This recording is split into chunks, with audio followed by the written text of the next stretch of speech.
হে everyone, আসসালামু আলাইকুম। সবাই কেমন আছেন?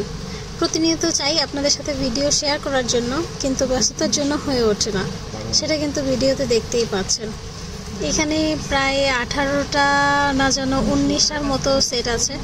তো এগুলোর প্রত্যেকটার মাপ বুঝে রাখা, ডিজাইন বুঝে রাখা এবং নিজে থেকে কাস্টমাইজ করে ডিজাইন করে দেওয়া অনেক সময় সাপেক্ষ ব্যাপার। যারা আসলে এই লাইনটাতে আছেন অবশ্যই তারা বুঝবেন যে কতটা সময় প্রয়োজন হয়। তারপরেও আমরা চেষ্টা করি নিখুঁতভাবে প্রত্যেকটা ডিজাইন বুঝে রাখার জন্য, এবং কাস্টমাইজ যখন করি তখন মাথায় রাখতে হয় কিভাবে কোন সেটটার সাথে বা কোন ড্রেসটার সাথে কোন ডিজাইনটা ম্যাচ করে। এই লাইনে যারা আছেন অবশ্যই তারা রিলেট করতে পারবেন। আর পরিশ্রম, সেটা অবশ্যই পরিশ্রম কখনো বিফলে যায় না। এভাবে একটু একটু করে আমরা যেহেতু এগিয়ে যাচ্ছি আপনাদের দোয়া এবং ভালোবাসা নিয়ে, তো সবাই দোয়া করবেন যাতে আমাদের এই প্রতিষ্ঠানটা একটু একটু করে অনেক বড় একটা অ্যাচিভমেন্ট আপনাদের সামনে নিয়ে